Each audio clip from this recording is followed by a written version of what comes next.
Hi, I'm Teresa Blondin. I'm the manager of volunteers and community programs for Bladder Cancer Canada, and I'm so grateful to Joe and Keith for inviting me to join this session tonight. I'm still new to the BCC team, so I have a lot to learn, and I've heard so many great things about this group, so I'm really honored to be here. I want to thank Dr. Peter Black for joining us for this session today. After the session, I'll ask a few questions that I think will be helpful for the larger bladder cancer community, and then I'll hop off the call so you're all able to continue with your Q&A in private. So tonight we're honored to have Dr. Peter Black joining us for a session to teach us more about advanced treatments for non-muscle invasive bladder cancer. I'm sure you're all familiar with Dr. Black as he's an active member of the Bladder Cancer Canada community as the chair of our medical and research advisory boards. He's a urologic oncologist at Vancouver General Hospital, a research scientist at Vancouver Prostate Center, and a professor in the Department of Urologic Sciences at the University of British Columbia, specializing in urologic cancers, especially bladder and prostate cancer. Thank you so much, Dr. Peter Black, for being here tonight. Thank you, Teresa. My pleasure to be here. It's amazing how big this group is. I wonder if there's a group this big anywhere else in Canada of this type. But anyway, it's great to see. I'm happy that everyone's getting together for exchange around the issues of bladder cancer. I'm going to talk about non-muscle invasive bladder cancer, and I will start by sharing my screen. So just to put things in perspective, I think this group knows what we're talking about, but about 3/4 of all bladder cancer is non-muscle invasive, as opposed to the other 25% that is muscle invasive and potentially metastatic.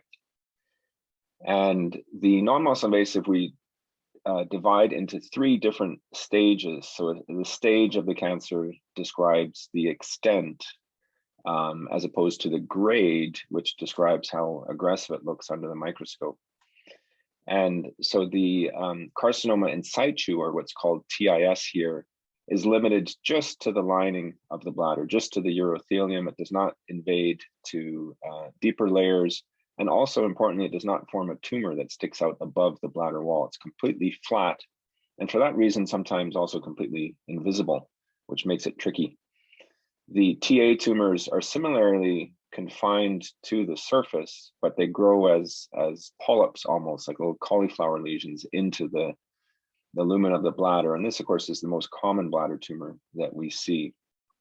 And then T1 is similar to TA, but it started to invade. So it's invading into the lamina propria, which is the connective tissue right under the surface of the bladder. Collagen fibers and blood vessels and other structures are there, but it's not yet into muscle. We think that if you left a T1 tumor long enough, it would certainly grow into muscle. So it's a transition state to the muscle invasive bladder cancer. Whereas the TA and carcinoma in situ do not necessarily have the ability to invade. That's something that would come later on. The treatment, of course, is very different. Non-muscle invasive bladder cancer, we're focused on preserving the bladder. Muscle invasive, we treat aggressively with chemotherapy, radical cystectomy, and radiation. So if we hone in on non-muscle invasive bladder cancer and how we treat it, it's based on risk stratification. And what I'm going to talk about for most of my talk is some of the work that's going on in clinical trials and the new drugs. And every trial and every drug is tested in a specific disease state, so a specific part of non-muscle invasive bladder cancer, whether it's based on prior treatments or grade or recurrence rate or whatever it might be. So for non-muscle invasive bladder cancer, we have 3 risk groups. There are different risk stratifications, but this is sort of the generic one that most of us use. It's actually European risk stratification. The low risk patients or tumors are easy. It's a single patient. It's always low grade. It's always small, less than 3 centimeters. It's the first time, and it can include something called papillary urothelial neoplasia of low malignant potential, PUN-LUMP, which is really just a low grade bladder tumor. So these are first time patients, single tumor, and it makes up about half of bladder cancer or half of patients with bladder cancer. The high risk is also relatively simple. It's any high grade tumor. So high grade again means that it looks aggressive under the microscope. Anything that is invasive, so T1, and any carcinoma in situ, which by definition is high grade, so that's a little bit redundant. But these patients we have to treat aggressively. This makes up about 15% of tumors. And then there's the hodgepodge in the middle. The intermediate risk are essentially everything else, but everything else really means the recurrent multifocal, meaning multiple different locations in the bladder, low-grade tumors, and the large low-grade tumors. And this is about 1/3 of patients. So patients, of course, may start with low risk. If they recur, they then become intermediate risk. Only few patients will have a low-grade tumor that becomes high grade. So the transition from low risk or intermediate risk to high risk is actually not that common. And when we're talking about risk, we're really talking about risk of progression. Progression means turning into muscle invasive bladder cancer, and the risk of recurrence, which means coming back as the same. So a low-grade papillary tumor coming back as another low-grade papillary tumor is the typical for intermediate risk. And you can see, of course, that recurrence is astonishingly frequent in non-muscle invasive bladder cancer. If you watch patients long enough, you can say that the majority will recur. And so treatment is based on this risk stratification. It's what we call risk-adapted treatment. And so the low-risk patients will have a resection only, transurethral resection of bladder tumor, a single dose of chemotherapy at the time of resection, and then typically they're just monitored. And if those patients have tiny recurrences that are seen on routine cystoscopy, they can actually be zapped with electrocautery in the office, which we call fulguration. So that, officially those patients are then intermediate risk as they've recurred, but these very tiny lesions can be dealt with without going to the operating room. The intermediate risk patients is, again, a broad spectrum. Some of them don't need any additional treatment. Some of them will get a course of chemotherapy into the bladder, so intravesical chemotherapy. And some of them will get BCG, intravesical BCG, plus 1 year of maintenance therapy, which is different from high risk, where we really say BCG is the standard. Every high-risk patient should get BCG, which is given over 3 years, so it's given longer for high risk. And the very high-risk patients, and we may come back to this in the question period, the very high-risk patients would go straight to cystectomy. There are patients with non-muscle invasive bladder cancer in the very high-risk category where preservation of the bladder puts them at an inordinate risk of progression to muscle invasive disease. So we advise those patients to undergo cystectomy. Now, BCG is the center of treatment for non-muscle invasive bladder cancer, and we always like to highlight, Canadian urologists like to highlight that it's a Canadian thing. So Al Morales at Queen's was the first to describe the use of BCG for the management of non-muscle invasive bladder cancer. And he started the original once a week for 6 weeks. And then it was a SWOG trial, the Southwest Oncology Group, that tested the induction plus maintenance. So the 6 plus 3 plus 3 plus 3, et cetera, over 3 years, that has become the standard of care. So the first description was in 1976, and here we are in 2022, we're still using it as described. And the trial from 2000 also dictates how the schedule that we followed 22 years later. So it has had remarkable durability because it really does work well, even though there are, of course, lots of patients who recur after BCG and there are lots of side effects, but it's still the best thing that we have. Excuse me. And on that note, the question is, well, what is going on in the BCG world that's going to improve upon this? One question that we commonly ask is the difference between BCG strains. And this has become very relevant to us, as you'll see on the next slide. But there was some trial, this box here is from a trial that was done in Switzerland, where they compared 2 different strains, the Tice strain, which is made by Merck and is what is currently available in North America, and the Connaught strain, which was the one that was made by Sanofi Pasteur, which was produced in Ontario and went offline in 2012 and has been part of the problem why we've had a shortage since then. But if you compare the 2 strains, and this is recurrence-free survival, so it's an important endpoint, the Connaught strain was actually better than the Tice strain in this prospective randomized trial of about 130 patients. And this is a pretty sizable difference for such a small change in treatment. But they did not use maintenance therapy. There have been additional reports since then that say if you use maintenance therapy, there's no real difference. It implies that Connaught may give a better immunologic response, and TICE can catch up though with additional doses so that the immunologic response is the same, since this is an immunotherapy. But it did lead to a trial in the US called, it's a SWOG trial again, the Southwest Oncology Group.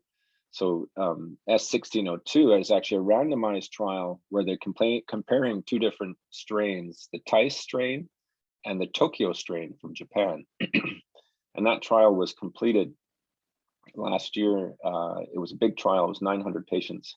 And we're waiting for the results of that trial that will hopefully show that the Tokyo strain is equivalent to the TICE strain, not non-inferior is the official term.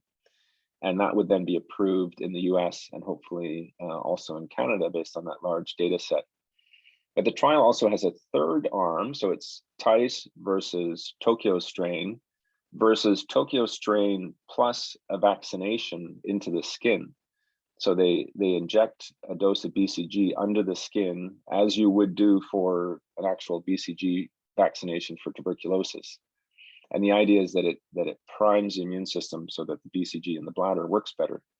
And so we'll see if with that simple maneuver, we can actually improve outcomes with BCG. And that would be easily adopted. That's something that even your urologist would be able to figure out.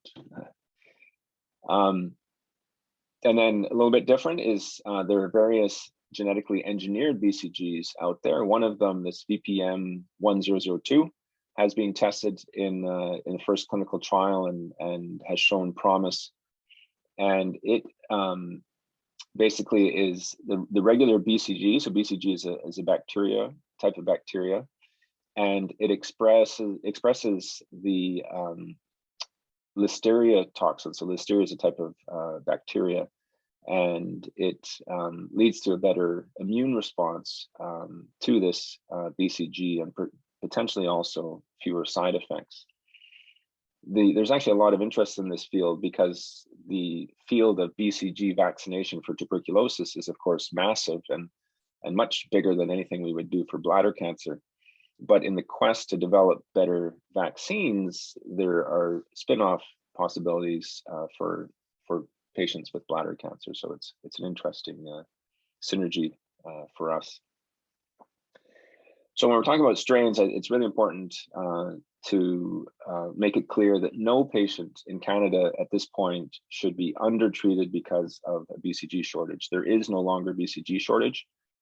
That may be there may be provinces where it's not universally available yet, but the new strain, Verity BCG, which is actually the Russian strain, and the company Verity has put their name on it, but Verity BCG is Health Canada approved. It was approved the end of last year, and it has to go through certain administrative processes to be offered on formulary in the provinces, but it's considered equivalent to the existing Oncotice. So it can simply be ordered the same as the Oncotice. There are no restrictions. It is available in British Columbia as of February 1st, and every urologist can order whichever one they want. We say that patients or any individual patient should stick to one strain and not go between strains. But otherwise, we don't really think that there's a difference. There is a lot more data with the Oncotice than the Verity, and the Verity BCG is not approved for carcinoma in situ, which is a bit of an anomaly in the label, but we do have to observe that. The graph over on the left, by the way, just shows you that whenever it was in the early 1900s, Calmette and Guerin, the C and the G of BCG, they're the ones that created these mycobacterium strains, and they went to different places around the world, and the different cultures evolved differently, so they're a little bit different genetically. And so you can see that TICE is way down here in the same cluster as Connaught, but the Russian strain is way back here, so it separated off quite early, as did the Japanese strain. So whether it makes much of a difference, we really don't know. So every high-risk patient starts with BCG if they are eligible, and subsequently their exposure to BCG defines different disease states. So if a patient has never had BCG before, they have high-risk disease, and they're starting on BCG, they are BCG naive, and that, that's the typical first-line patient. If the patient starts BCG and does not complete a full round of induction, so 6 doses of induction because of side effects, then they're BCG intolerant. BCG intolerant patients typically have a good prognosis because they haven't actually demonstrated that they're resistant to BCG. So they don't have there's no bad biology happening. They just have had side effects, or they can't get BCG, for example, because they've had a kidney transplant, something like that. So they may respond to other treatments. BCG exposed is a bit of a new term that refers to patients who've had some BCG, but they haven't really had optimal BCG. They haven't had the full induction plus maintenance, or if they had, they've gone a prolonged period of time without a recurrence and then have a late recurrence. Most of these patients will be patients who've had just induction BCG and then recur at some point. And some of them will be the late relapsers, 2 or 3 years after finishing a course of BCG, for example. At some point, if you've had BCG, 5 years ago and you've been without a recurrence, and now you have a recurrence, you're treated the same as BCG naive because the outcome will be the same. You're very likely to respond again a second time. And then BCG unresponsive is a term that we've heard a lot in the last 5 years or so, I guess, that defines the patients who are truly resistant to any BCG and should not get any more BCG. And there are very specific criteria that define that. I'm not going to go into detail on that. We can talk about that later if you like, but this is a term that has arisen primarily to guide clinical trials, but it also guides clinical practice, because any patient who meets the criteria of BCG responsive really should move on to something else. And if they don't meet the criteria, they may potentially be treated with additional BCG. So it's complicated, but it's important. And so if BCG stops working, a patient has high risk recurrence. Is important. High risk. Low risk is different. So everything we're talking about is high risk here, high grade tumors. So if a patient has high risk recurrence on or after BCG, there's an increasing risk of progression to muscle invasive disease, metastases, and death from bladder cancer. I say that the risk increases the further we the longer we try to preserve the bladder, the more cycles of additional intravesical treatment we offer. Yet if we take all these patients directly to cystectomy, there's a risk of overtreatment and a risk of complications and even death from surgery. We know that radical cystectomy is associated with major problems, also impact on quality of life. So it really is a bit of a tightrope between what risk do we want to take with respect to progression by preserving the bladder versus what risk is the patient willing to take to undergo cystectomy and the impact on quality of life. So what do the guidelines say? The guidelines are pretty clear. Any patient with BCG unresponsive non-muscle invasive disease should have radical cystectomy. There is no other good option. This is a standard of care, and it's highly likely to be curative. Most experts would say we have time to give 1 round of additional intravesical therapy before committing to cystectomy, especially for the TA tumors and the carcinoma in situ. If a patient has a T1 tumor, so superficially invasive after BCG, soon after BCG, then that is a higher risk scenario, and those patients really should go on to cystectomy. But we do have this opportunity for another round of intravesical therapy in most patients. And so the question is, what should that therapy be? We have had or do have many options. We just don't have very good options. So I said already, these patients are unresponsive to BCG. They meet criteria that they should not get more BCG. So we can forget that one.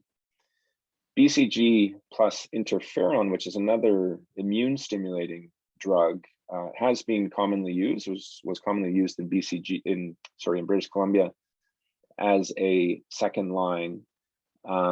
but it's no longer manufactured. So it has simply disappeared off the market. Merck made it, but they don't anymore. So that is no longer an option as of essentially January 1st of this year.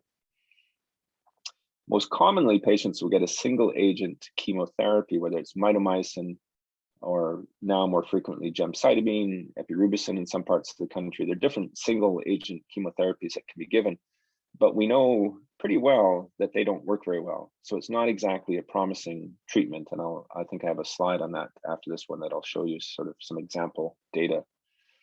The combination of gemcitabine and docetaxel, so two chemotherapy drugs that are used widely intravenously, but if we put them into the bladder together, they appear to work quite well. And I would say that this is the evolving standard for patients as a second-line treatment after BCG.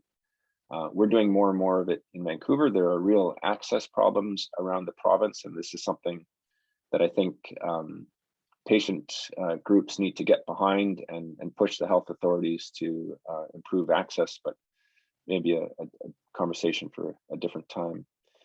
We have device assisted. So in Canada, we have electromotive mitomycin, which is there's a special catheter in the bladder and grounding pads on the lower abdomen. And there's an electric current that is applied across the bladder to help uptake of the chemotherapy mitomycin. And that's something that is used by a few groups. We have it as well. I haven't used it a lot in the last few years because I think it does cause some side effects. And then clinical trials. And this is where there's a lot happening, and this is what I'd like to focus on for the rest of the talk. What's new and what's under development. Oh yeah, I said, good thing I put in there because I do always forget.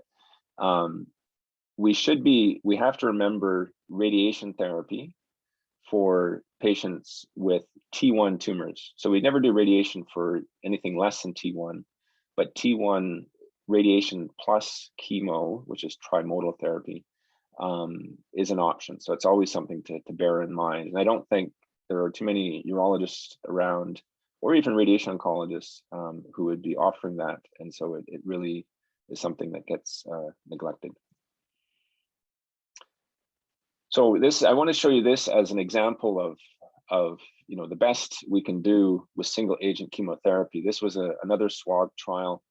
And so it was a very well designed trial, carefully controlled. On trial, patients generally do better than they do in real life. They're often fitter, healthier patients who get on trial. Yet, if we look at these numbers, only 28% were free of recurrence. RFS is recurrence-free survival. So 28% are free of recurrence at 1 year and 20% at 2 years. And this is not particularly encouraging data. And I would typically, if I'm talking to a patient about, should we do something to preserve the bladder or should we remove the bladder? And I say, well, there's a 72% chance we're going to be having this conversation again within the next 12 months because what I'm going to give you is not going to work if I give you something intravesically. A lot of patients say, well, let's just move on and forget about this.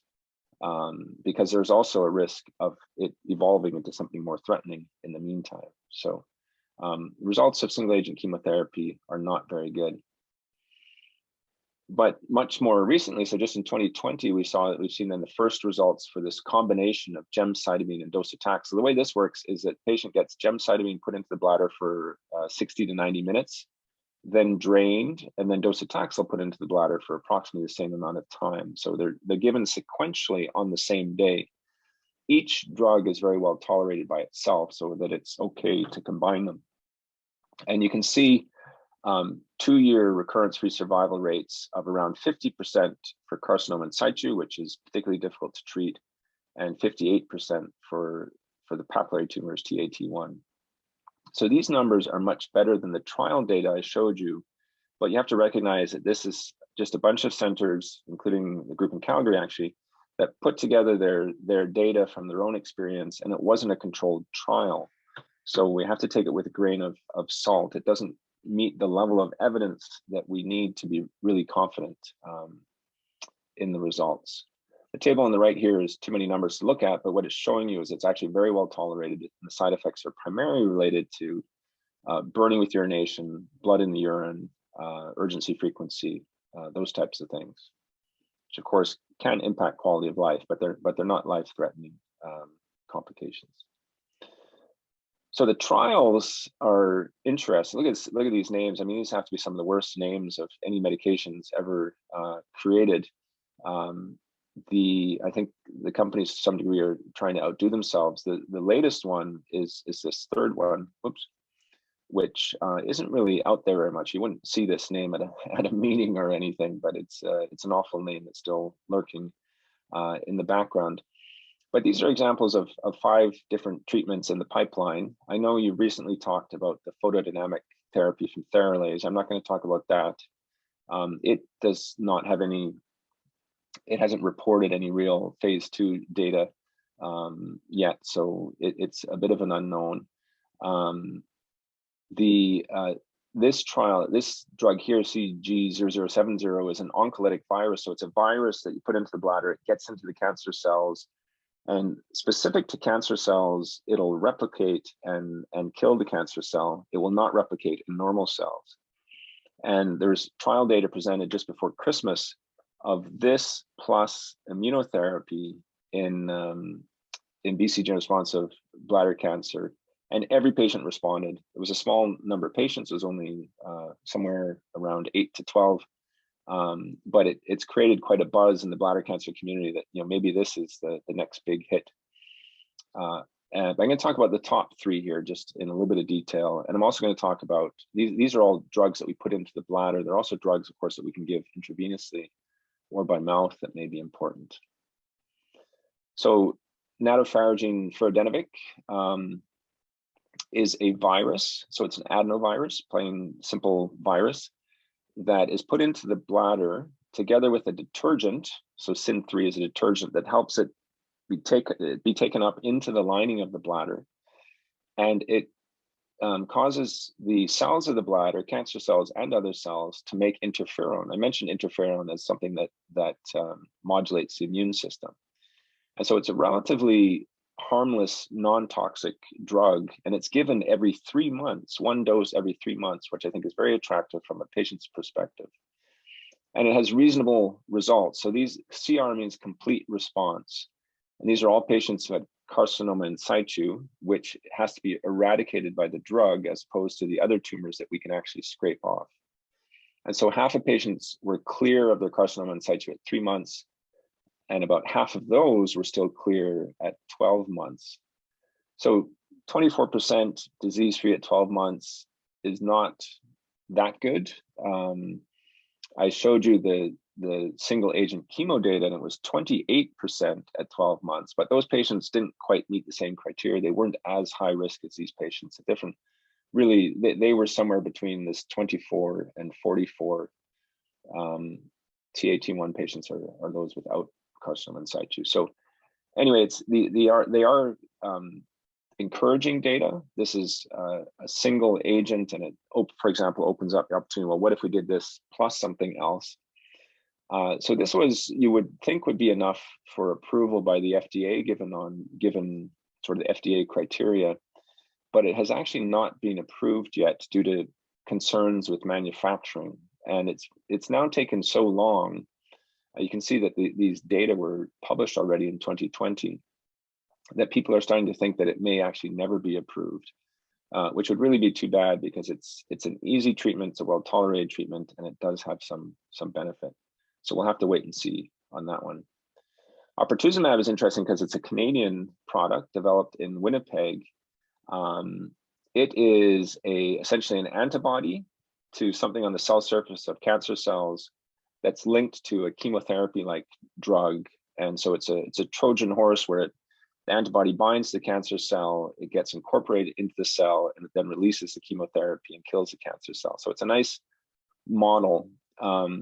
It is given at an extraordinarily high frequency, though, I think is the big downside here. So it's given twice a week for 6 weeks. This is catheter into the bladder, drug into the bladder, twice a week for 6 weeks, then weekly for another 6 weeks, then every other week up to 2 years. That is a lot of catheterizations.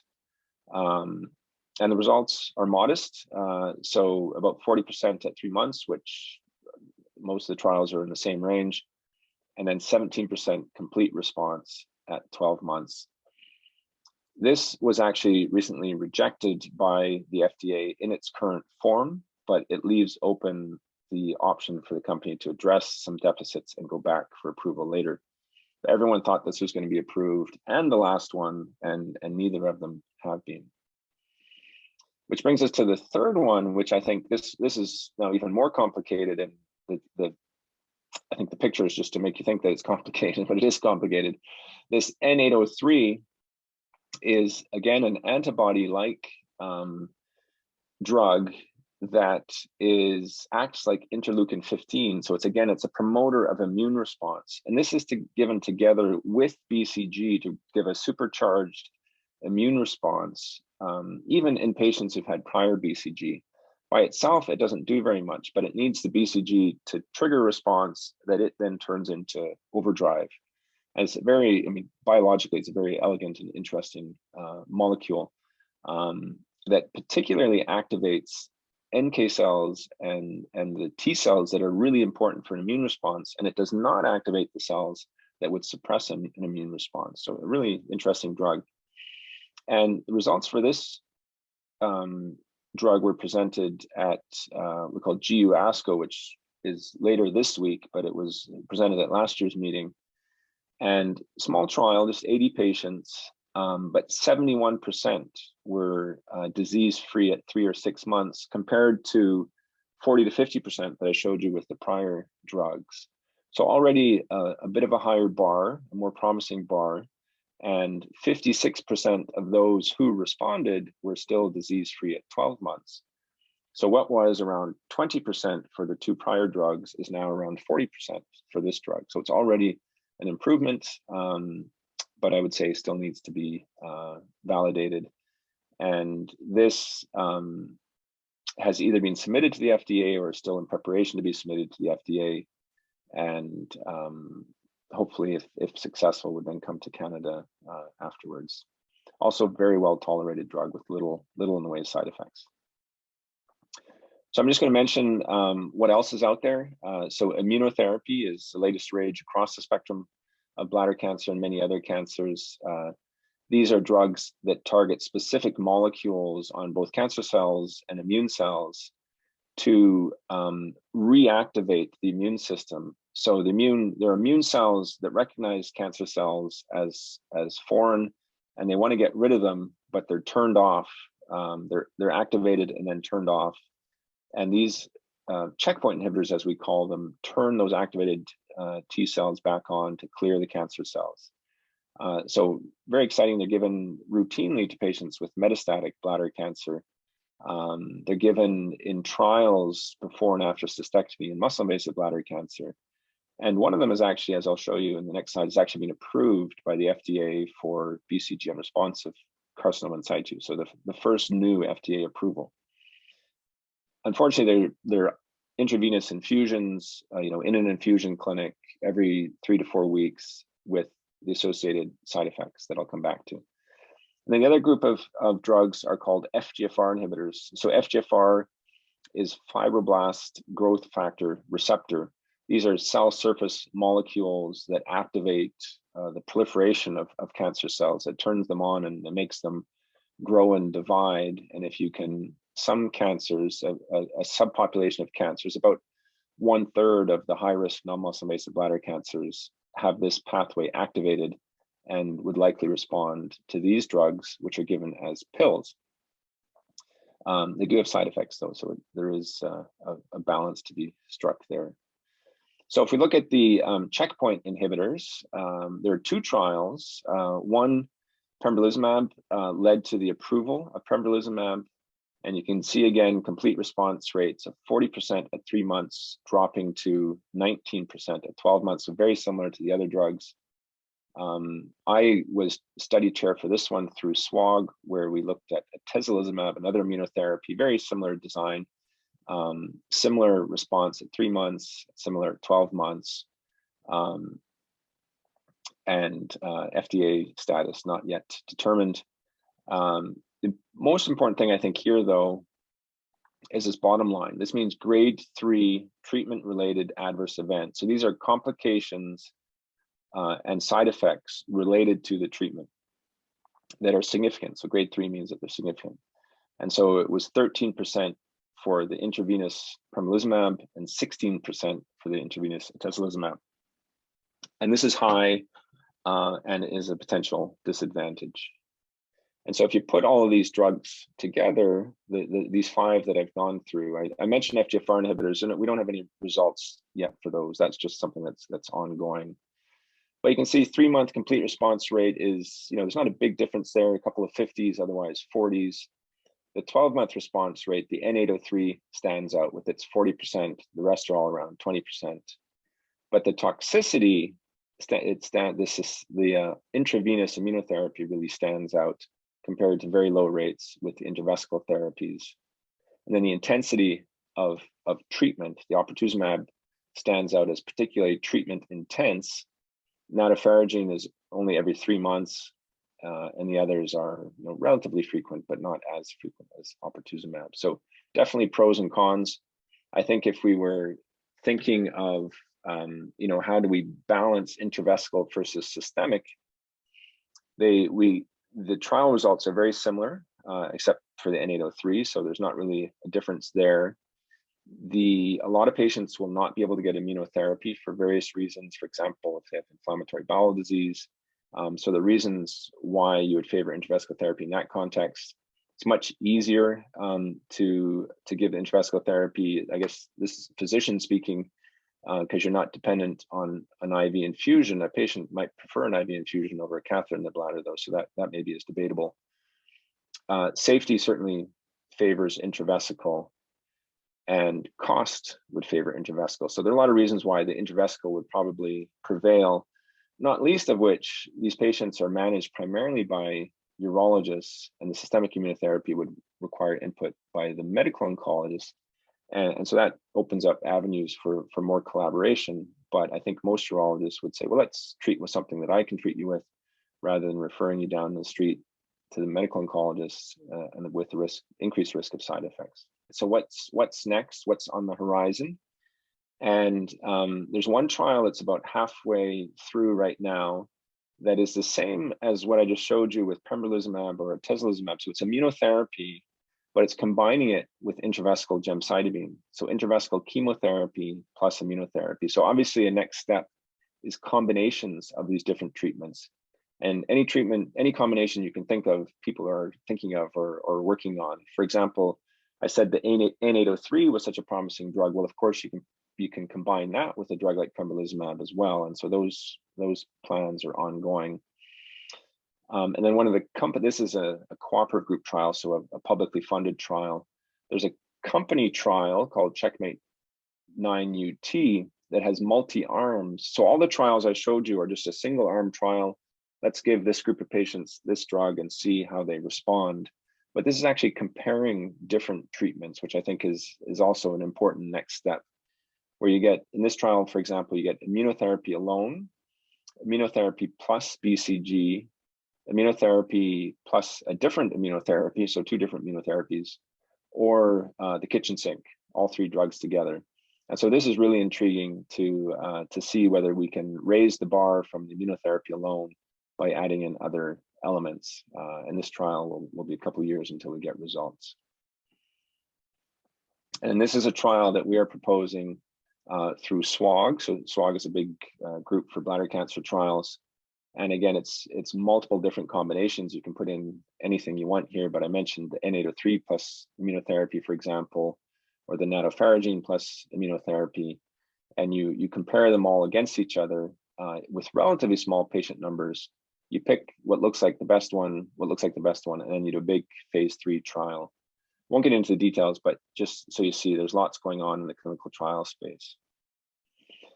And I think this is my last slide. It's also moving earlier in the disease state. So everything I've shown you is for BCG unresponsive. So patients who cannot get any more BCG, but their immunotherapy is also being tested in patients who've had some BCG, but can get more.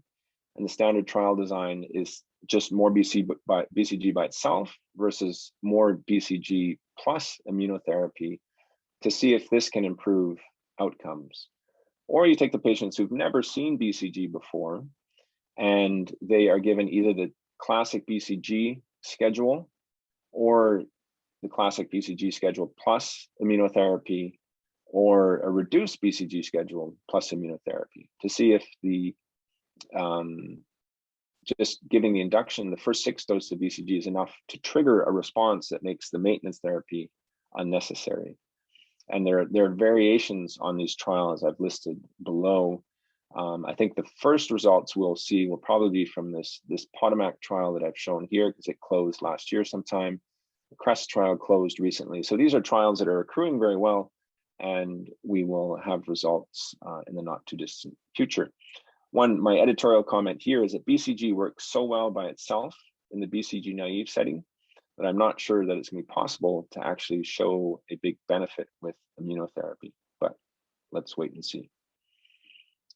And so just some take-home messages. I didn't go into it in detail, but I think the first step for any patient with non-muscle invasive bladder cancer is perhaps the most important step, and it's a high-quality resection with the blue light cystoscopy or narrowband imaging if available. We consider on-block resection, which is something new I didn't go into, and then the use of single-dose chemotherapy for patients for whom it's indicated. All these things should be combined to give the best possible initial outcome, and then you move on to intravesical therapies as needed in selected patients. And BCG remains the cornerstone of intravesical therapy for high-risk disease. Any recurrence on BCG makes us pay attention, and we always have to be thinking of removal of the bladder. Certainly for high-grade T1 after BCG, we really, I insist almost on bladder removal as best as I'm able to. But I really do recommend it highly when I'm talking to patients. But for patients who have BCG unresponsive TA or carcinoma in situ, so non-invasive, then a second-line intravesical therapy does make sense and is safe as best as we can say. It does avoid cystectomy in a good number of patients, or at least delays cystectomy. But if a patient recurs again on this second-line therapy or after second-line therapy, then typically we want to move forward with cystectomy. And there are lots of new bladder-preserving therapies that are emerging, and there's a lot more work to be done. And I will end there. Well, thank you so much, Dr. Black. That's really fascinating. There's so much research being done. It's really, really incredible. So if you don't mind, I have a few questions that people sent in beforehand. So the first one I thought may be interesting was, what conditions need to be present to qualify or benefit from the latest advancements in these treatments? So some of these clinical trials. Yeah, well, I think each trial has very specific inclusion criteria or eligibility criteria. And the biggest thing is the stage and grade of the cancer and the history of BCG. Everything else, the trials are designed to accept most patients who meet disease criteria. There may be other exclusion criteria. I mentioned, for example, if a patient has inflammatory bowel disease, they might not be eligible for immunotherapy. There are always details like that. But the biggest thing is stage, grade, and prior BCG history. So there are trials available in different places, mostly Victoria and Vancouver, for patients who've never had BCG. And so that would be one group of trials, or would be one's, patients would potentially be available, suitable for that. And I don't think there are any of the BCG exposed trials available in BC, but the BCG unresponsive trials, then they again are available. You talked about the Theralase trial, or Teresa, you weren't necessarily there, but the group talked about the Theralase trial, I think last month. And for that, patients very specifically have to have BCG unresponsive carcinoma in situ. The last BCG has to have been within a specified amount of time. They have to have had a certain number of doses of BCG. So it's very strict inclusion criteria. Okay, great. And then if a patient had a radical cystectomy with nerve sparing, is there a chance for developing prostate cancer? And should someone get a PSA test every year? So I would say nerve sparing doesn't have anything to do with anything. We spare nerves. It doesn't mean we spare prostate. So one has nothing to do with the other. If a patient has had a radical cystectomy that includes the removal of the prostate, and there was no prostate cancer in that prostate at the time of removal, then there certainly is no reason to be looking at the PSA. If there was prostate cancer in that prostate, it depends a little bit on what the prostate cancer was. Usually it's a very trivial prostate cancer that does not need PSA surveillance, but sometimes it's significant and then it does need PSA surveillance. It has nothing to do with nerve sparing. And you did touch on this, but if a patient has a non-functioning bladder but isn't interested in any of the current urinary diversions, what options are there? So research such as maybe a bladder transplant or artificial bladders, anything like that? Yeah, there's nothing that's close to clinical use. I think that the one thing that's come along the furthest is our applications of tissue engineering. So there was one trial, for example, where patients underwent cystectomy, and they were given, instead of an ileal conduit, and so instead of using a piece of small bowel, they had the scientists in the lab had developed something equivalent by putting patients' fat cells, so you can get stem cells out of fat with easily just by biopsy. So they took these adipose stem cells, they put them on a matrix and grew, so to speak, an engineered conduit, and then put it into the patient at the time of cystectomy. So it actually got as far as testing it in patients. Every single patient failed. Every single patient had to have that conduit removed and a real conduit made. And so it was kind of back to the labs to see if we could improve upon that. But I think there's always hope that at someday we'll be able to do something like that, but not in the next 10 to 15 years, I don't think. Okay. And I don't think we would never transplant a bladder, because the solutions that we have now would work better than a transplanted bladder would, and you don't need the medications to suppress your immune system. So. Right. Okay, and this one I do think you touched on as well, but with these latest advancements, do you see the elimination of a radical cystectomy, or would there be situations that will always require one? Well, I think there will always be situations that require it, but it'd be nice if we could reduce it or significantly delay it. So, I was talking specifically about non-muscle invasive bladder cancer, and I think for sure it actually is a relatively easy target. With new and better treatments, we'll be able to decrease the need for cystectomy. So I think that for sure. Yes, we'll be doing fewer, but there will always be tumors that grow despite our best treatments. And there's always the time consideration. If you try 5 different things until you find the one that works, it might be too late. So hopefully we'll have biomarkers that help us decide which patient gets which drug, and we can certainly reduce cystectomies. I think cystectomies for muscle invasive bladder cancers is a little bit different, but there are also new trials and also new biomarkers under development that hopefully we can also preserve more bladders. So it's certainly a goal that the field is working on. Yeah, absolutely.